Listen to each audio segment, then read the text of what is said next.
Hello students, good morning. आज के online lecture में हम हाइब्रिडाइजेशन के अंतर्गत जो अगला हाइब्रिडाइजेशन है sp3d2 संकरण, उस पर चर्चा करेंगे।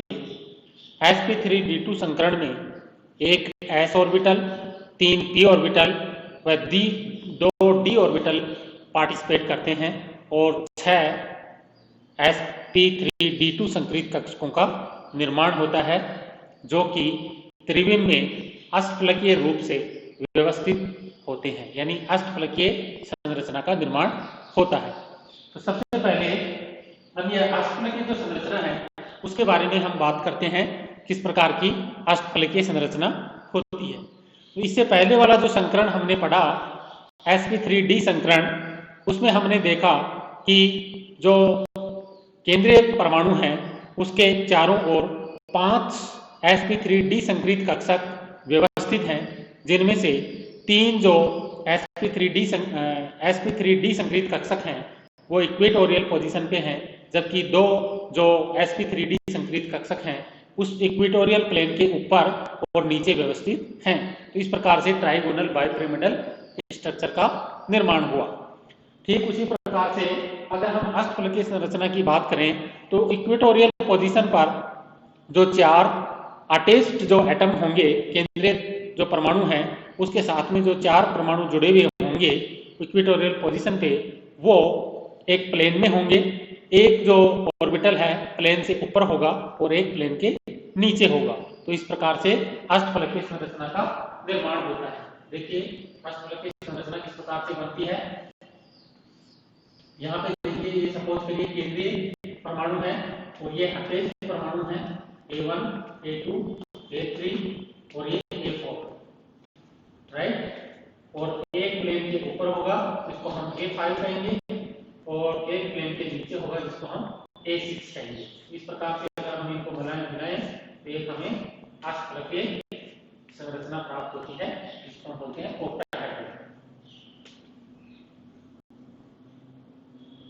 Octahedral structure.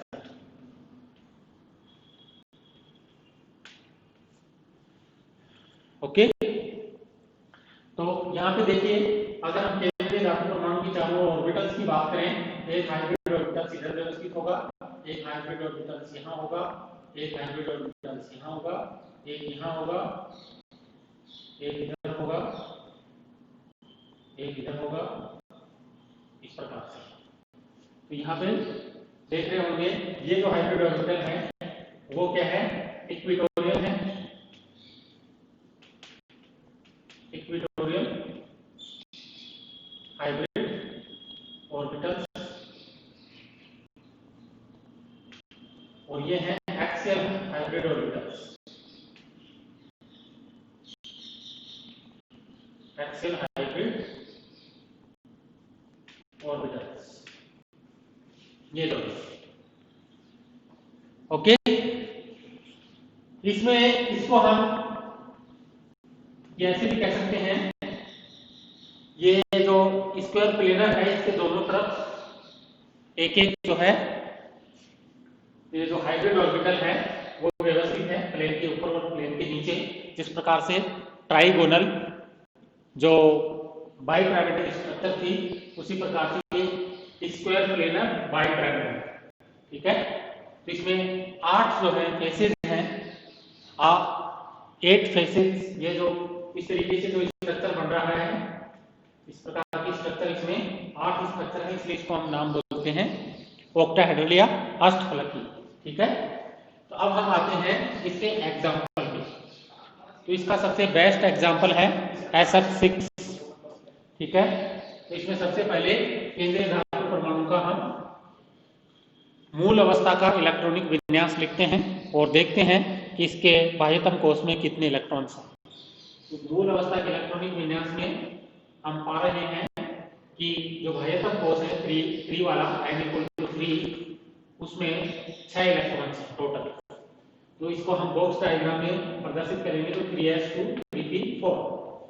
लेकिन जब हमने इसका मूल अवस्था का इलेक्ट्रॉनिक विन्यास लिखा तो इसके मूल अवस्था के इलेक्ट्रॉनिक विन्यास में केवल दो ऑर्बिटल ऐसे हैं जिनमें अयुग्मित इलेक्ट्रॉन्स हैं, और चूंकि हम ऐसा 6 में देख रहे हैं कि सल्फर के साथ में 6 फ्लोरीन परमाणु जुड़े हुए हैं, तो ऐसी स्थिति में सल्फर के पास में 6 इस प्रकार के ऑर्बिटल्स होनी चाहिए कि उनमें अयुग्मित इलेक्ट्रॉन हो।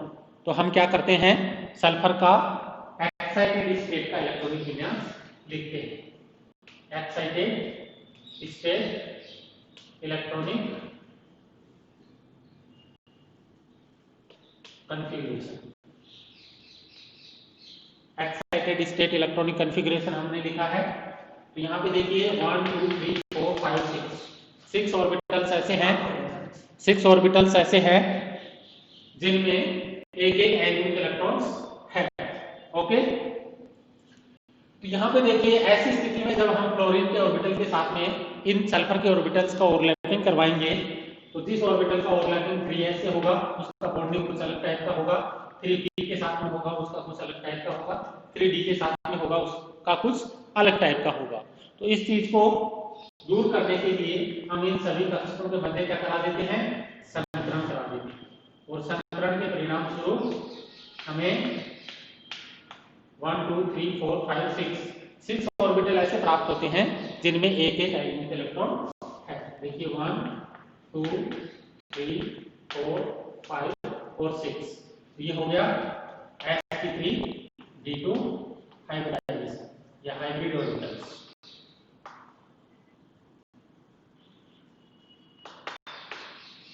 ओके, तो ये जो 6 हाइब्रिड ऑर्बिटल प्राप्त हुए हैं वो जो फ्लोरीन है, 6 फ्लोरीन परमाणु हैं, उनके साथ में ओवरलैपिंग करके सिग्मा बंध का निर्माण करेंगे। अब देखिए इसका हम अरेंजमेंट देखते हैं। तो देखिए सल्फर एटम है, इसके चारों ओर हम 6 sp3d2 संग्रहित कक्षकों को त्रिविम में इस प्रकार से व्यवस्थित करेंगे कि उनके मध्य कम से कम प्रतिकर्षण व अधिक से अधिक आकर्षण का प्रभाव लगे।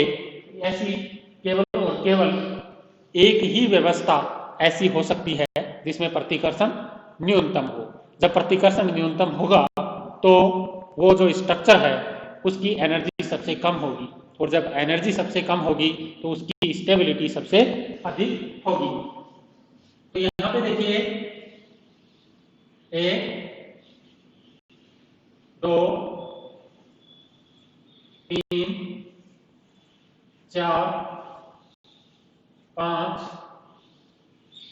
6, देखिए 6 ऑर्बिटल इस प्रकार से एक ऑक्टाहेड्रल शेप में इस सल्फर के चारों ओर व्यवस्थित हो गए हैं। देखिए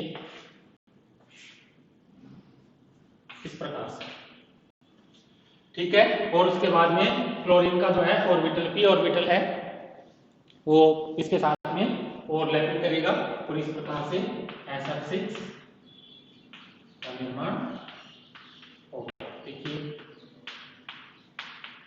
ये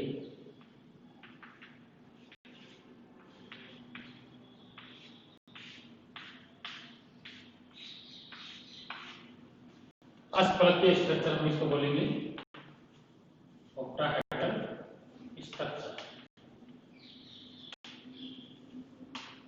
ओके, जिसमें बॉन्ड एंगल 2 है। देखिए ये जो बॉन्ड एंगल है प्रत्येक के बीच में जो एंगल है वो कितने का आएगा, 90 डिग्री का आएगा। इसमें 90 डिग्री, ठीक है, क्योंकि ये जो है सभी स्क्वायर प्लेन के कॉर्नर्स पे हैं और ये प्लेन के जस्ट परपेंडिकुलर है, तो एंगल इसमें कितना आएगा, 90 डिग्री, ठीक है। ये इस प्रकार से हमने sp3d2 संकरण के बारे में बात की। अब देखिए चूंकि इसमें बाहर के d ऑर्बिटल पार्टिसिपेट कर रहे हैं, देखिए यहाँ पे हमने लिखा 3s 3p और 3d, ये बाहर की साइड में है जिसकी एनर्जी 3p की तुलना में ज्यादा है, इसलिए इस प्रकार के संकरण को हमने sp3d2 संकरण कहा है। कई इस तरीके के उदाहरण भी हमें देखने को मिलेंगे जिसमें आंतरिक डी कक्षक संकरण में पार्टिसिपेट करते हैं, तो उस प्रकार के संकरण को हम बोलते हैं d2sp3 संकरण। यहाँ पे d को हमने पहले लिखा है, इसलिए ये जो d ऑर्बिटल है वो आंतरिक डी कक्षक है n माइनस, अगर हम आउटर मोस्ट ऑर्बिटल को n से डिनोट करें तो ये n-1 होगा, जैसा कि हम जो ट्रांजिशन मेटल कॉम्प्लेक्सेस हैं उनके केसेस में देखते हैं।